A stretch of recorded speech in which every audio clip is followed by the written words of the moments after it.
जय श्री कृष्ण भक्तों। आज हम भाद्रपद माह के कृष्ण पक्ष की अजा एकादशी का श्रवण करेंगे। युधिष्ठिर ने पूछा, जनार्दन, अब आप मुझे भादों के कृष्ण पक्ष की एकादशी के बारे में बताइए।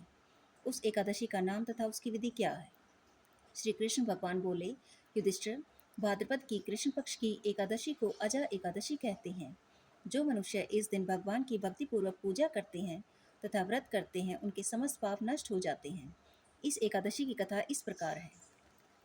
प्राचीन काल में एक चक्रवर्ती राजा हरिश्चंद्र राज्य करते थे। वह अत्यंत वीर, प्रतापी तथा सत्यवादी थे।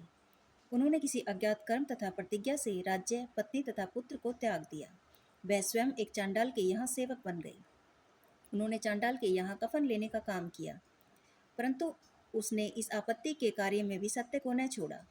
जब इस प्रकार रहते हुए उनको बहुत वर्ष व्यतीत हो गए, तो इससे मुक्त होने का उपाय खोजने लगे। एक बार गौतम ऋषि वहां आए। राजा ने उन्हें देखकर प्रणाम किया, अपने दुख की कथा सुनाने लगे।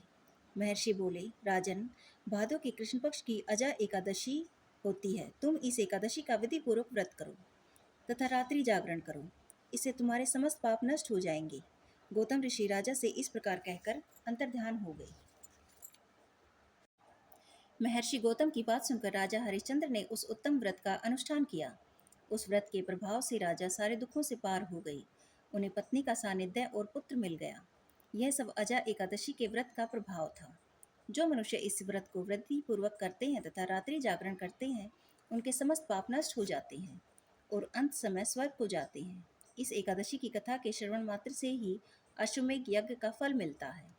कथासार। प्राणी को ईश्वर के प्रति पूरी निष्ठा रखनी चाहिए।